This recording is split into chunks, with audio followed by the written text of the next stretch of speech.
pledge allegiance to the flag of the United States of America and to the republic for which it stands, one nation, under God, indivisible, with liberty and justice for all.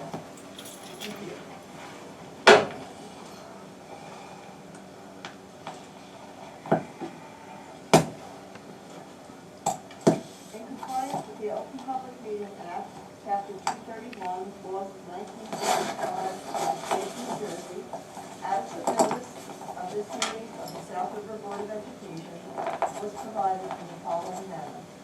On January 10, 2022, the notice was related to the office of the South River Board of Clerk and posted at the Board of Education Administration Building. On January 10, 2022, the notice was faxed mailed to the following newspapers: Home News Tribune, Sentinel. On January 10, 2022, the notice was posted at the South River Borough Clerk's office. Department, would you please call the roll? Yes. Mr. Bazar? Here. Mr. Budson? Here. Mrs. Bush? Mrs. Bush has been excused. Mrs. Byrne? Here. Mrs. Lau? Here. Mr. Nielsen? Here. Mr. Rochatar? Mr. Rochatar is excused. Ms. Sadowski? Here. Mrs. Urbanek? Here. Ms. Passion? Here. Thank you. We have a quorum. The first item on our agenda this evening is the minutes from several regular meetings: the October 28th, 2021, November 22nd, 2021, regular meeting minutes revised, and the December 20th, 2021 regular meeting minutes. Do any board members have any questions or comments? Seeing none, what is the board's pleasure on these minutes? Move the reading of the minutes. Nielsen. Motion by Mr. Nielsen, second by Ms. Lowe. All in favor? Aye. Thank you. We have some use of facilities on the agenda. The first being Spotlight Dance Academy, and the other use of facilities is for South River Future Stars. Once again, do any board members have any questions, comments on this use of facilities? And we will take a motion on this. Nielsen, use of facilities in accordance with board policies. And is there a second? Second. Second by Ms. Sadowski. All in favor? Aye. Thank you. Ms. Lowe, would you please present the financial report? Be it resolved that the Board of Education hereby certifies that it is in receipt of the financial report which indicates that no major account has been overexpended and that sufficient funds are available to meet the district's financial obligations for the remainder of the fiscal year. The Finance Committee recommends that the reports of the Board Secretary and the Treasurer of School Monies for November 2021 be approved. And you so move. And I so move. Second. By Ms. Lowe, second by Mr. Nielsen. Any questions or comments? All in favor? Aye. So carries. Thank you.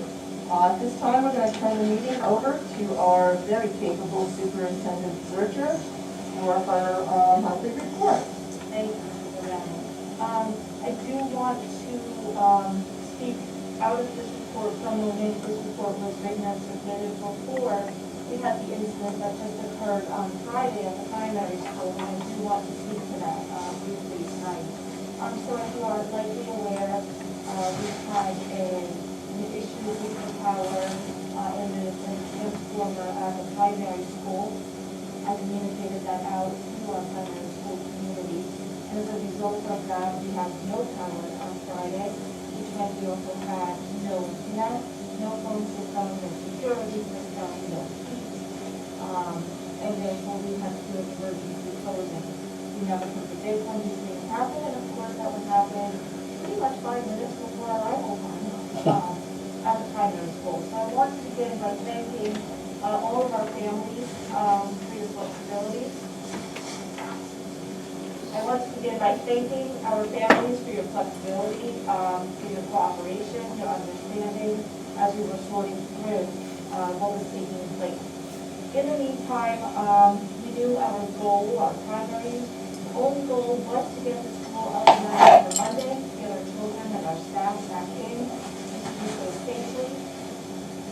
We did two things in that regard. Number one, we started to evaluate the condition of that transformer and what we could do about correcting the issue, as well as really maintaining the building in a position where no other issues would come about. So for example, we had to worry about the weather, the cold temperature, the water freezing in the pipes, etc. So we worked through that. We thank the borough for their assistance in that regard. We thank the fire department and the fire marshal. They were great assistance to us as we were going through all of those situations. For example, turning off the water, then we had to turn off our sprinklers that are connected to the fire system and that are actually required to remain on. So we couldn't have done that without the support and assistance of the fire marshal as well as the borough. Thank everyone for that support. It really was a team effort this weekend. And I have to say, and I know Mr. Wilson always speaks to the work of our buildings and grounds crew above and beyond this weekend to work with the company that was on site trying to resolve the issue and get us running for Monday. They went above and beyond. I can't say that enough.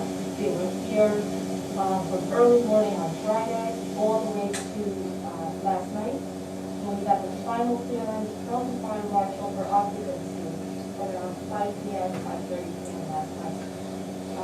And the staff was then again here, first thing this morning, making sure we were still up and running, still in good shape. We really took me as a crew. I knew they were just great employees, great committed to the district, but they really just showed the true conscientious commitment to the district this weekend. So we are up and running. Some of our community members may have seen a smaller generator at the front of the building. We used that initially that was borrowed from the county, and we thank the county and the borough for their assistance. That was borrowed so that we could at least maintain those pipes from freezing, any water that was left in them from freezing. That was just a temporary solution, and that was the only purpose. That is certainly not what is powering or what is powering our school at this time. And there was some confusion about that. We just thought that one small generator was powering our school, and that could not be, right? We have 3/4 of a full building. So we do have is a much larger generator at this time. It is pretty visible in the parking lot. We have cornered off the section where it is. It is safe. The fire department was with us again today. We did have to close some of the exits at the primary school and ease the traffic in the primary school in the event of any emergency. So today the fire department was on site with a drill with our staff and our students to make sure that they knew how to read out properly in case the normal exit doors have to be used. That went really well. And we had a typical school day. So we're going to be running with this power generator, fire generator, until we really can fix this issue with the transformer. And I'll be working towards that. And that's the story. A long one, but I did want to share all of that information with the board and our community. Now, my actual report. I want to begin by pointing out that January is School Board Appreciation Month, and I really want to take this opportunity to recognize the district school board in here tonight. The members of our board are always involved, they're engaged, they're responsive, they're invested in the best interests of our children. They're always detail-oriented, budget-conscious. I can't say enough about working with this board and how much I appreciate the work that we do together. And you have a lovely certificate of appreciation in your folders. And then you can display it in the camera. Thank you. And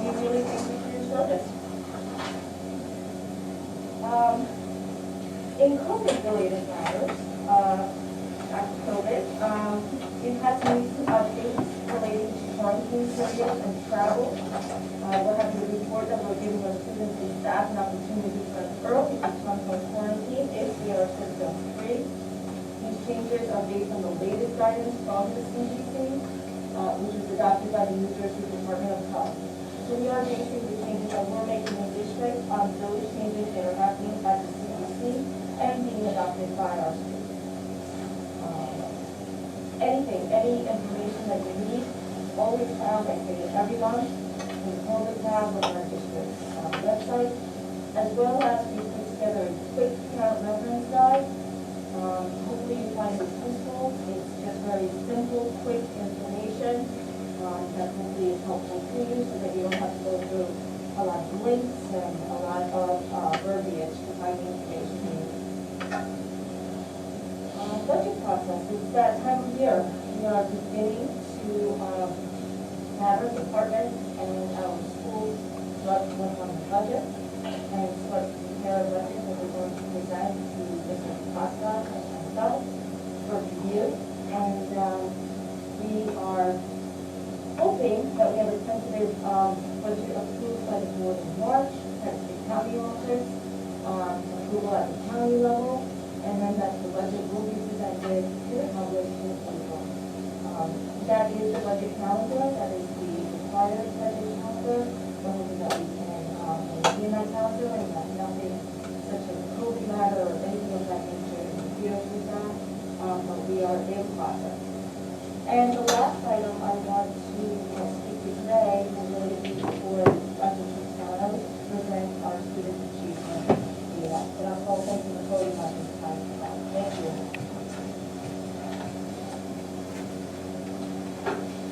Good evening, this is Board of Education and public viewing us on camera that hopefully I can't see. All right, so the data presentation for this year, as you well know, we are required, sorry, Brian, get my way. We are required to present data from student achievement annually to the board. You might remember that last year there was no presentation, and that would be because there was no state testing. In COVID times, the state had received a waiver from the U.S. Department of Education to suspend all standardized testing, and that's why we had no presentation last year. So the information we have this year is based on data from both Access DLM testing from 2020-21, as well as our Start Strong assessment that was done in the fall of the current school year. So, basic information here. Some of this is not new to you on the NJSLA. Executive Order 117 postponed any state assessments, and therefore, when we're looking at comparative assessments, we have no comparative assessment because standardized testing again was suspended.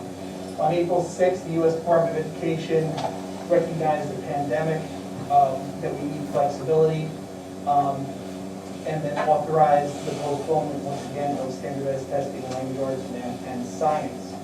As we move ahead through the end of last year, that waiver, or what the U.S. Department of Education allowed us to do, was to not test mathematics, science, and language arts, but it did still require the testing of access for ELLs and dynamic learning maps for some of our special education students.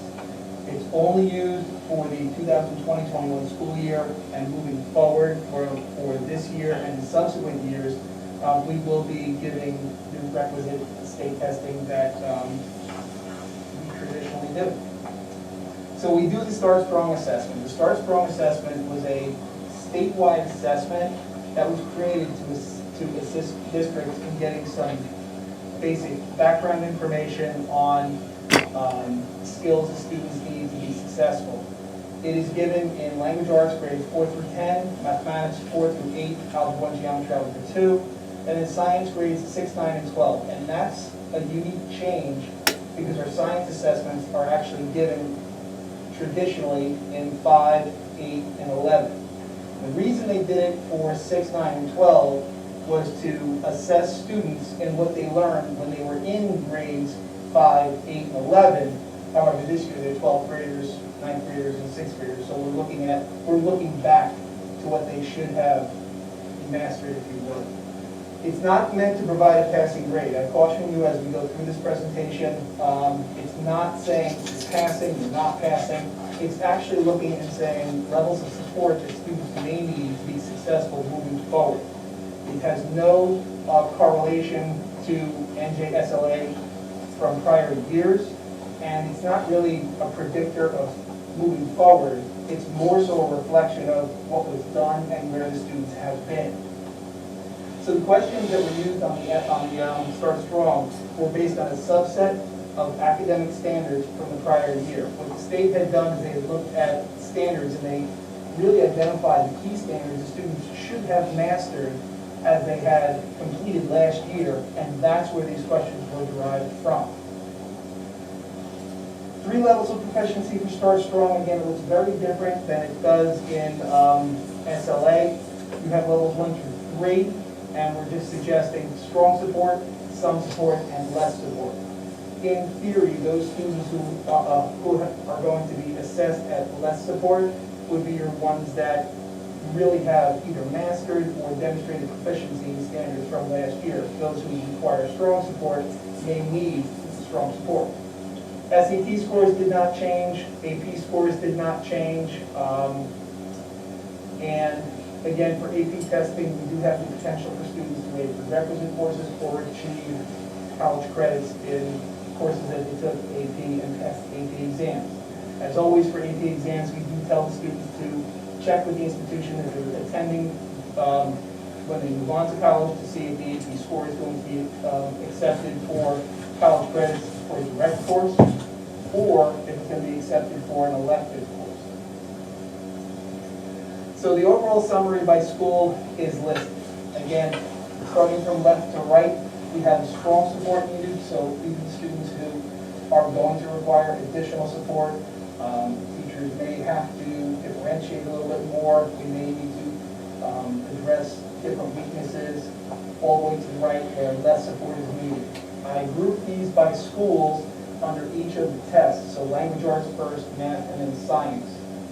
We have it by the number of students and the percent of total, just so you have 2 different metrics to examine for the strong support, your some support, and then your less support. I'll just give you a moment for that slide, and then we'll move to the next.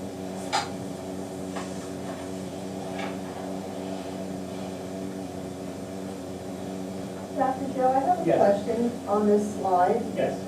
So say, for example, in the English language arts, I think on a previous slide, it showed that in the South River Elementary School, only 4th and 5th graders were tested. Yes. Is that correct? Yes, that's correct. So if I add up the number of students across, I come up with 289. Is that the total number of students in 4th and 5th grade? In other words, my question is, were all the students tested? Give or take, yes. Because Okay. you can't, it is a site-based assessment, meaning you can't give it virtually for them at home. So therefore, any student who may have been out with COVID may not have been tested. These are also short burst tests, right? So the Start Strong assessment is a single day, roughly anywhere from 45 to 60 minutes of an assessment, versus the SLA, which was 3 days in a particular content area. Okay. So as we look at this, we did do multiple sessions to try to capture as many people, as many students as possible, but as is happenstance, there are the potential to miss a certain number of children. But this is representative of the mass numbers in grades 4 and 5. Thank you. And the same goes with the middle school, Yes. high school, and the same in math and so forth and so on. The only exception in math, of course, is that, just remember that mathematics assessments, all right, so let me go back. So in middle school, we assess 6th grade, 7th grade, 8th grade mathematics, as well as Algebra 1. Yeah. So in the high school, students are assessed typically under SLA in grade 9 and 10, being Algebra 1 and Geometry typical. Those students in our advanced courses are then assessed on Geometry and Algebra 2. So as you look at the number of students that were assessed, we will be accurate. As we break it down into courses, the numbers are very stagnated because of the number of students that will be taking every individual test. but we are representative of the grade levels of the test. Thank you. Anybody else? So normally, as I mentioned before, we could do a comparison year by year to the state, and one of the pieces of guidance that came out from NJDOA is that we've been advised not to compare any individual student, school, or district start strong data to any state assessment data. So what that means is I can't compare South River to what the state average on the start strong assessments are. There's no county average, there's no state average. It is literally used for districts for internal purposes to support student achievement. So I can't tell you what Middlesex County average is, I can't tell you what the state is. I can only tell you what our results are inside of South River. So that's where this slide is blank. As we move down, as typical, I do a demographic breakdown by everything from gender to race to specialized population. Again, without spending too much time on this, I'll give you a moment for this. This presentation, as it always is available on the district website on the curriculum tab under state testing results. So it's available for reference. I will have it posted within the next few days. And you can always go back to refer to some of these pieces of information. Highlighted in blue under all students would be your summative students in each of the demographic areas. Again, broken down by strong support, some support, and less.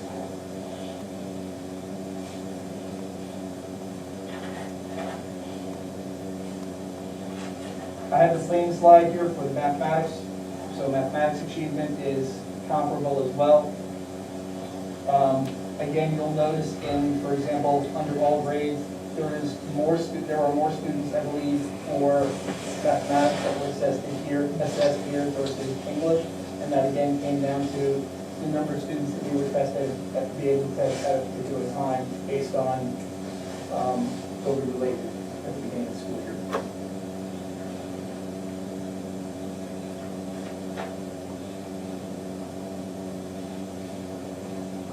Okay, so moving along, we still have our ACT, SAT composite data as I always present to you here.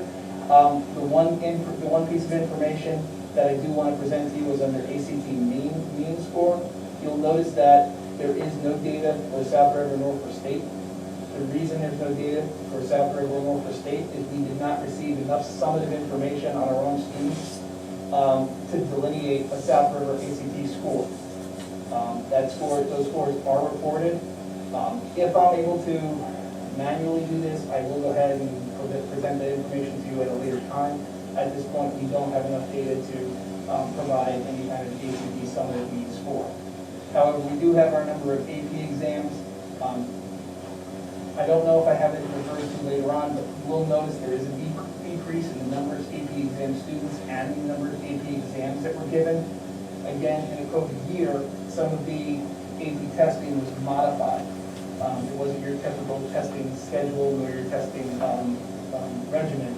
So as a result, some students did not necessarily take an AP exam, or they did not complete the AP course as they may have transferred out. So we do have a decline in that, and it's one of the things we are going to look at, and we have looked at to move forward with an increase.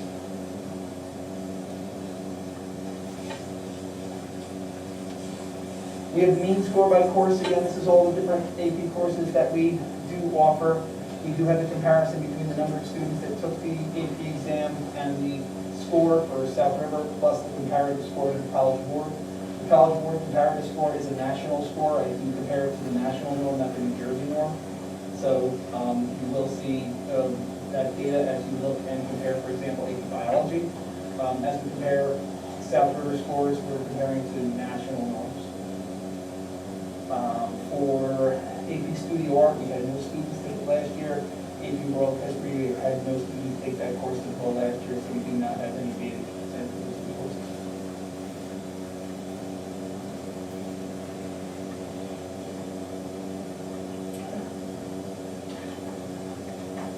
The next few slides you were provided in October, I believe. I did present our data for the access for ELLs. That was part of my assistant superintendent report in August. I included this presentation because typically we do all of our state testing in a single presentation. I'll do it more so as questions and comments, and there are a few pieces of information I do want to highlight for you that you may or may not have been aware of. Our access for ELLs is typically done. It assesses language acquisition for our ESL students. Anybody who's considered to be an ESL student does take the access for ELL. Now, under COVID, the one thing again is the access for ELL is a site-based exam, meaning it does not have the capacity to be given at home. There were students last year, and I do want to be transparent about this, there were ESL students last year who did not return to school and took advantage of the virtual year. So as such, we invited them back. Many of them came back to test in a separate area. They would test and then they would leave and go back to virtual school. However, there was a number of ELL students who did not take the access exam because they did not come back into the building. Instead, they took advantage of the virtual instruction that was authorized under Governor Murphy. This is our basic district data. Again, level 1 is our lowest level. Level 6 is our highest achieving level. The different domains are listed to the left, and this is total number of students. It is not by percentages. Again, this was presented once before. I'm leaving it here in case there are questions or any clarification. And this is district-wide, not broken down by school. Yes? Is the overall score an average of that column? The overall score on the bottom, yeah, it's a generic average of the number of students that would score in that domain. Thank you. I don't know why I have 0 on the region, but this one. 6 seems a little low for merging both, maybe not.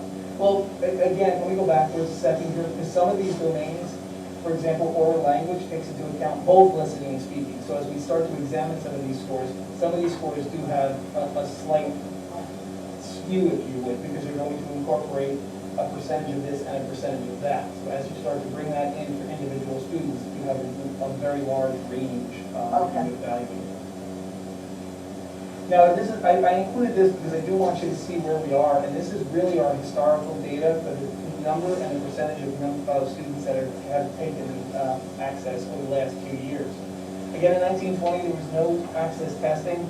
That was the first year of the pandemic. 2020-21, we tested 268 students.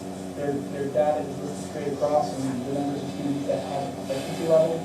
As of January 14th of this year, there were 425 students on roll currently classified as ESL students, and in theory will be taking the access exam this year. So our district is experiencing significant growth in our ELL population.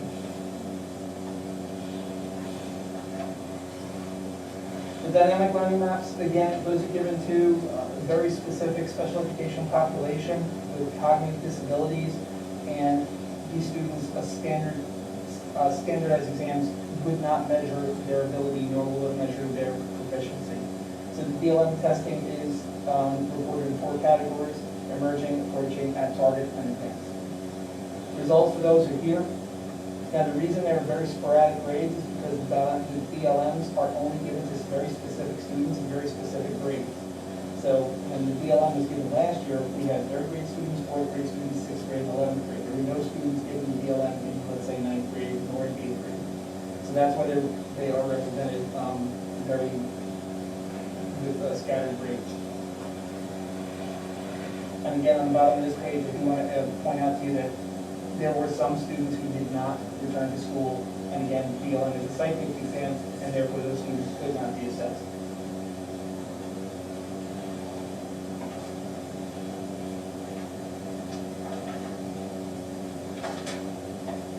So where do we go with this?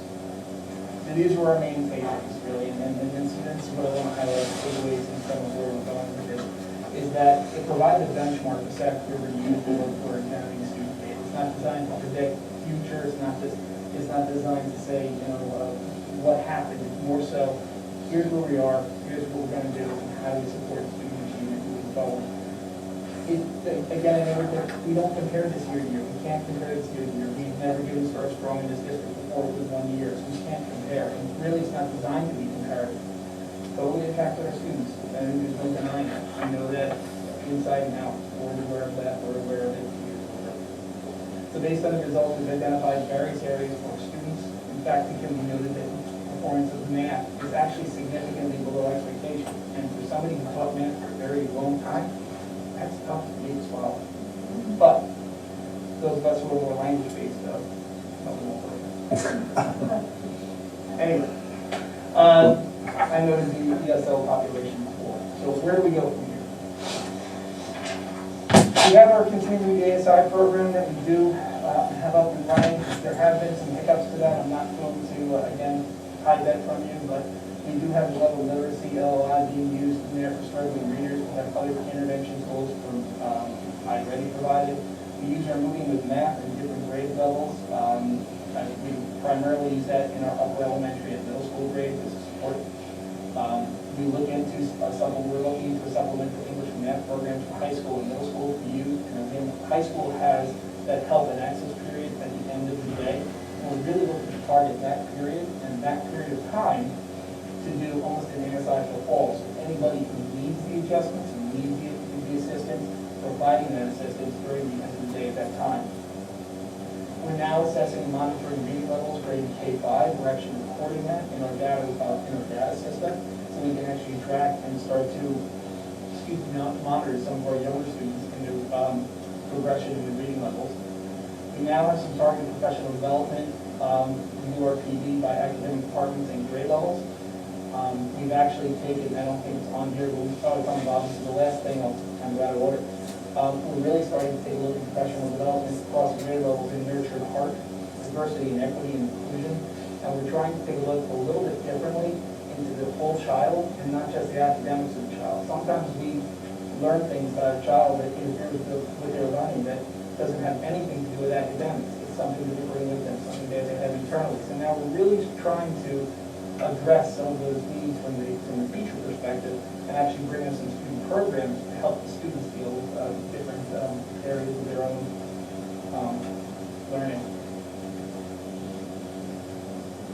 And for the math person in me, thank you to the board. We did implement our brand new math program, K-8. We started that this year. Initial feedback I'm getting from some of the teachers I've spoken to is favorable. And again, it's year one of the program. And the program that changes in year one is going to take a little bit of time to get used to, but we do have a brand new program up and running in primary school, elementary, and middle school. And with that, here's our district assessment schedule. Again, this is available on the website. And then moving forward from that, are there any questions? Good job, Doctor. Thank you very much. Very informative.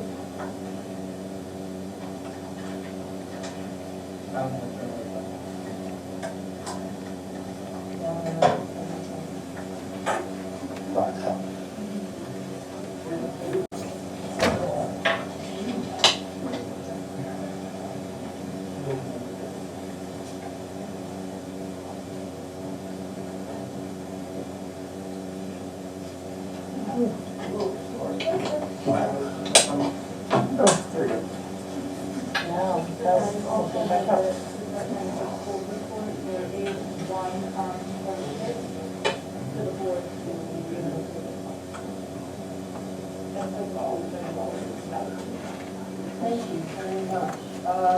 Board members, any other questions on the superintendent's or Dr. Joe's presentation? Report? If not, what is your pleasure on the superintendent's report? Move the superintendent's report is read. Motion by Mr. Nielsen, second by Mr. Bezak, and that will also include item 3.2. Okay. And don't roll call or call, please, right? That is roll call. Okay, Mr. Horton? Call roll. Yes, Mr. Bezak. Mr. Budson. Yes. Mrs. Bush. I'm sorry, Mrs. Byrne. Yes. Mrs. Lowe. Mr. Nielsen. Yes. Ms. Sadowski. Yes. Mrs. Urbanek. Yes, thank you. Okay, at this time, we now come to our first reception of visitors for this Board of Education meeting. We ask that the public address agenda items only at this time. There will be an opportunity later on to ask the public to address other matters that they may have before to the board. So again, at this time, if anyone in the public has anything on the agenda items, please come to the podium, state your name and address, and keep your comments to a 10-minute time limit. And this is on first call, second call, third call, and then we'll move this public portion of the meeting. At this time, we have an item under the president of the board, which brings me sadness. One of our board members, David Rochetar, has tendered his resignation. Dave joined the board approximately 2.5 years ago. He was interviewed by us, appointed and selected, ran for the full 3-year term, and due to some personal matters, he is resigning from the board. So again, it brings me great sadness. We are going to be accepting his resignation. We can put that under consent. Yes. And what I would like to do though, first is to give all the board members an opportunity to express anything that they may wish to with regard to Dave. I'll start. When we did interview Dave that night with the other individuals, Dave was a standout. And he proved himself in the board when he came on board. He jumped right in, he was eager to learn, and he was definitely an asset to us, and he will be missed, and I wish Dave the best of luck in his future endeavors. Thank you, Dave, for your time. That's for me, Madam President. Thank you, Mr. Nielsen. Any other board members at this time? I have to agree with Kevin, Davis, because I'm tremendous asset to the board. Thank you, Mr. Grayson. Seeing none, I'm going to first ask Mr. Parton, would you please go over now what the process is for filling this big vacancy that Dave has left here on the board? Yes, the process, the increasingly familiar process is that you will advertise now for the board vacancy. You'll accept letters of interest and applications for the vacancy, which is, I believe there are 2 years left on Mr. Rochetar's term. This vacancy will be filled only for this year. So you will fill it through the end of calendar year 2022, and then it will be on the November 2022 election as a 4th seat, which will be a 1-year unexpired term at that point. As far as your internal process for these next 10 months, you will receive the applications, and then you will schedule a meeting, whether it's an add-on to one of your pre-meeting conferences or regular meetings, or whether it's a special meeting. You will do the interviews of the interested parties, and then the board will confer in executive session about the qualifications of the candidates, and then you will publicly vote to appoint the person who is chosen by a majority of the now 8-member board. You have 65 days to do that. That's a statutory timeline. And if you fail to do that, the county superintendent appoints somebody, but you don't want to go down that road. So you have 65 days, which would put you through your regular March meeting at the outside. You could do it sooner than that, obviously. And that is the process which the board will follow. Thank you very much, Mr. Parton. Any board members have any questions regarding that process? How many days does it have to be posted? There is no requirement for how long it has to be posted. So you Okay. could do, 10 days would be sufficient, 10 calendar days, 2 weeks. Okay, thanks. And you have, so you could get this done by your February meetings as scheduled, if that's the pleasure of the board. And Richard, would you take care of that internally, get in contact with board members or availability for the advertisement? We are going to post it tomorrow, and we do have to give 10 days window, so we don't forward it. We'll accept applications, and then what we'll do is based on how many applications we receive, that will guide the schedule for those interviews. We want to be able to conduct the interviews before our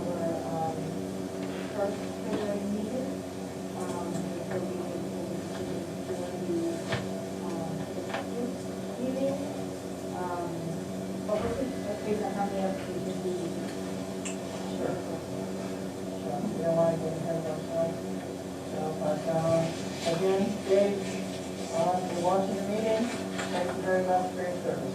Best of luck to you, Dick. Okay, at this time, we are going to come back to the consent resolution after we go over the committee reports to make sure that everything on the schedule is satisfied. This is a combined meeting of both the pre-meeting and the actual meeting.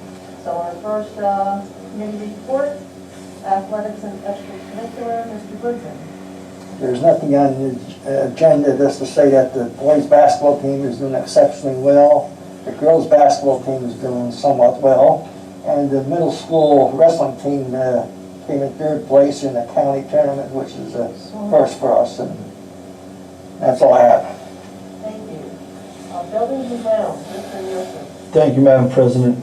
Just with the day-to-day operations, I'd like to piggyback off of Mrs. Zurcher's report for this evening and realize that those men worked in that building all weekend with no heat, just to say. So it was, everybody knows how brutally cold it was this weekend. Our staff was around the clock there without heat. So again, thank you, gentlemen, and for coming out there and being away from your families and really giving us the opportunity to show how well you guys do your job. And from Mr. Blasha, our first week of the new year brought wintry weather to the district. Our time spent preparing for the snow over the past number of weeks paid off. In our primary school, we have started replacing failing restroom faucets with water-saving automatic shut-off handles in an effort to conserve water. Filters were replaced in our rooftop heating units, and the built-in cafeteria lunch tables were refastened to the walls. In the elementary and middle school, repairs were made to the kitchen dishwasher and freezer safety lock. The middle school and high school roof drains have been cleaned to prevent water and ice buildup, and the rooftop cooling units have been drained and winterized. In preparation for our basketball season, gym lighting was replaced, padding for the basketball hoops was repaired, and motors for the bleachers serviced. We are continuing our additional cleaning measures as well as assisting Chartwells in providing grab-and-go lunches for the district. And as always, go Rams. Now that's all I have for tonight, Madam President. Thank you very much. For finance, Ms. Love. Thank you. We have item C this evening, 8.1, approved contract with College of New Jersey School of Education Professional Development Service Provider for the 21-22 school year. 8.2, we have approved contract Commission of the Blind through the Department of Human Services for the 21-22 school year. 8.3, approved contract Wellspring Center for Prevention Parent Engagement Program Services Provider for the 21-22 school year. 8.4, 8.5, 8.6 are our regular tax requisition line item transfers requisition list. And then 8.7 was an addition to approved contract Shutterfly Light Touch LLC photography services for the 22-23 and the 23-24 school years. And 8.8 was addition approved contract Sensational Kids LLC yoga and mindfulness services provider for the 21-22 school year. Thank you. Would you please continue with our instruction report and Ms. Bush's absence? Thank you so much. There are 5 items under instruction. 9.1, approved professional development and travel expenses for the 21-22 school year. 9.2, approved home instruction for the 21-22 school year. 9.3, approved out-of-district preschool students tuition for the 21-22 school year. 9.4, approved field trips for the 21-22 school year. And 9.5 is an addition to approved English language learners, the 3-year plan for the 21-22 through 23-24 school years. Thank you very much. For committee report under item 10, negotiations, we had our kickoff negotiations meeting with the SREA just before tonight's board meeting. We exchanged information and we look forward to a productive and amicable negotiation session. Ms. Zurcher and Mr. Parton, you have anything else to add? I think you said it all. Okay, great, thank you.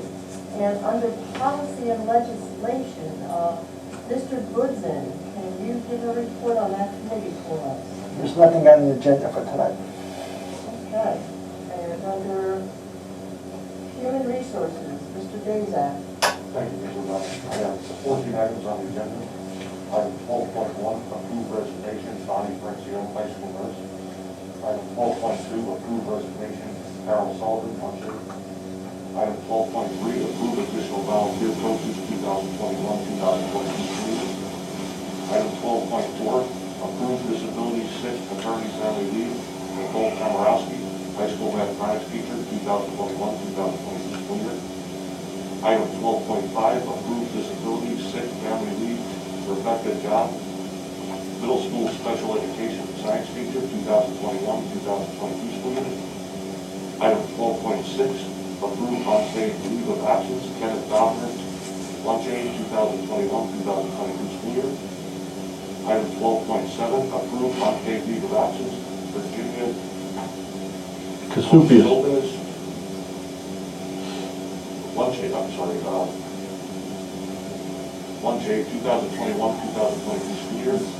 Item 12.8, approve appoint Nicole Blackner, elementary school leave replacement teacher, 2021-2022 school year. Item 12.9, approve appoint additional mentor, 2021-2022 school year. Item 12.10, approve curriculum revision staff, 2021-2022 school year. Item 12.11, approve curriculum writing staff, 2021-2022 school year.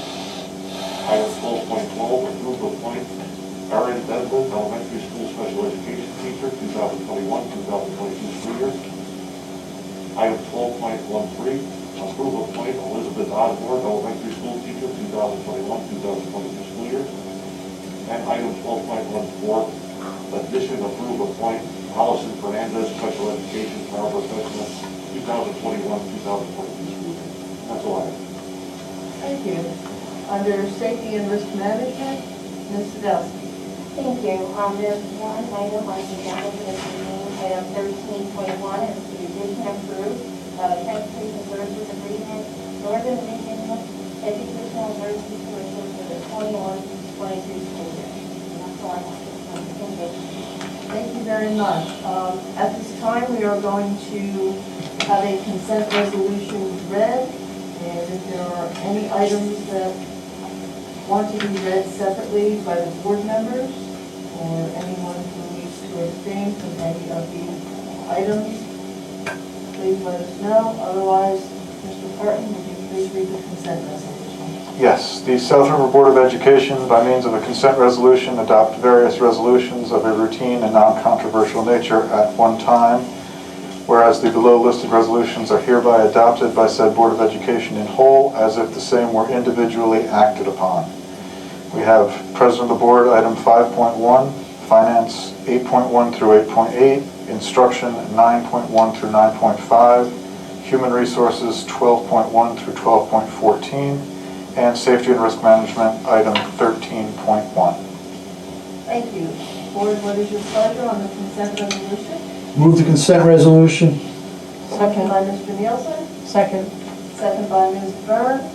Would you please call the roll, Mr. Parton? Mr. Bezak. Yes. Mr. Budson. Yes. Ms. Byrne. Yes. Mrs. Lell. Yes.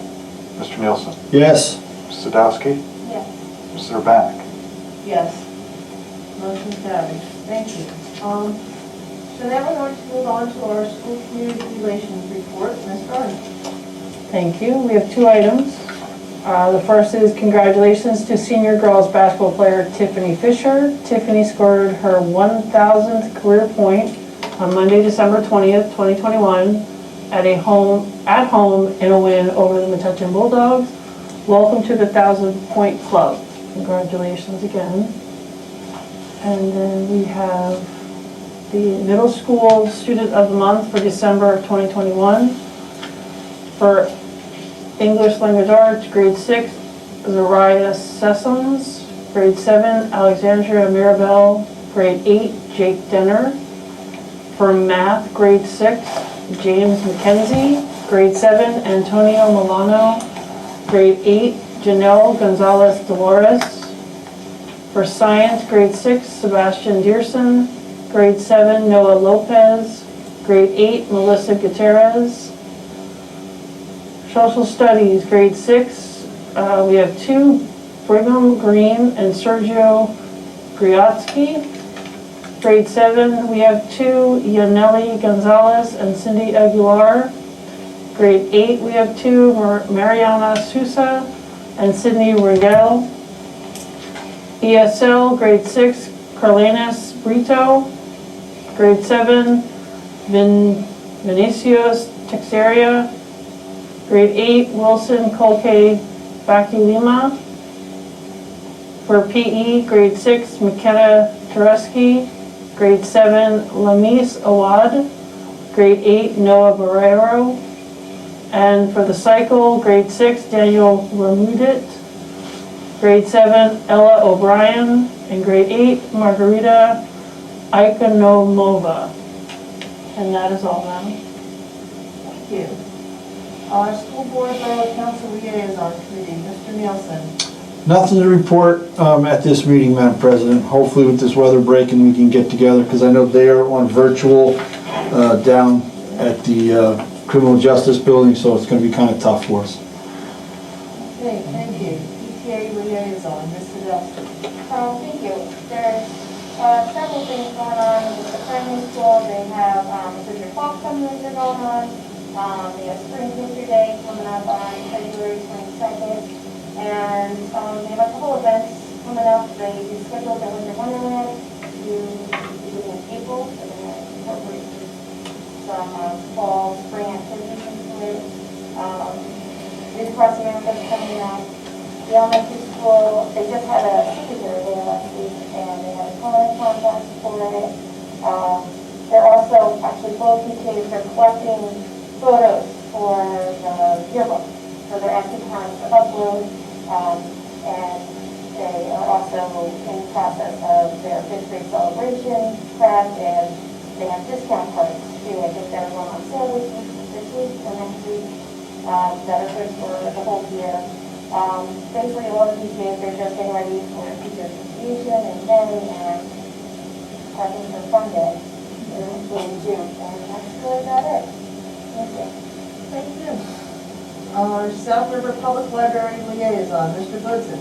The library is having virtual meditation classes, yoga classes, and the jazz performance, or whatever. And that's all I have, because the meeting's tomorrow. Oh, okay, thank you. I'm gonna look into those. And the South River Foundation for Educational Excellence, we do not have a report for them, I believe. And we will. I believe they are, Madam, excuse me on that, Madam President, I believe they are still looking for help. They're, you know, in a bind there. So if anybody has some free time and wishes to help them out before they lose, I don't know if it's their charter or whatever you would call it, they're definitely in need of some support out there. So if anybody has some free time, I'm trying to talk my wife into it, but I think she'll drown me next time. Do you know who they can contact? I do, who is it? Danielle Oswald is who it is. Okay, so Danielle Oswald, if anyone is interested here or listening to the meeting or watching the meeting later.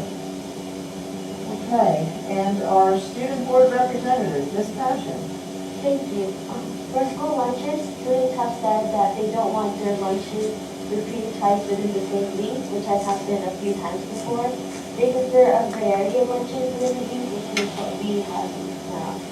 And they also prefer to choose their own drink during breakfast and lunch on the go instead of having the chocolate milk and the juice that's already in their bag. And that's all I have for tonight. Thank you. Thank you so much. Is our attorney a report for us? I do not, but we have a couple items for executive session at the end of the meeting. Yes, we do. Is there any old or new business to come before the board? I do want to thank you, Ms. Passion, that we do hear the student feedback. I think the best approach is for us to schedule a meeting with the principal or representative of the group that would like to provide this feedback, and our food service provider, because she's always looking for feedback from our students. So we'll get that on the calendar. Great, thank you. Payment of bills, Ms. Love. The Finance Committee recommends that all bills presented, having been certified by the school business administrator board secretary, be paid as listed in the consent. Motion by Ms. Love, Second. second by Mr. Nielsen. All in favor? Aye. Thank you. At this time, we are going to once again open up our meeting to the reception of visitors. The public may address any concern or comment they have for the board. If you wish to do so, come to the podium, please state your name and address, and please keep your comments to a 10-minute time limit. So, anyone in the public? On first call, second call, third call. Seeing none, we will close this public portion. At this time, the Board of Education is going to be going into executive session.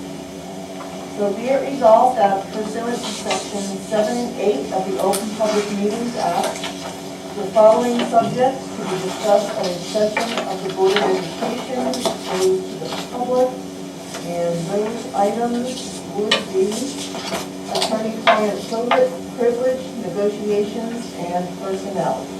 It is presently anticipated that the items to be discussed in closed session can be disclosed to the public when resolved. Is there a motion to close? Nielsen. Motion by Mr. Nielsen. Second. Second by Ms. Sadowski. All in favor? Aye. So moved. Thank you.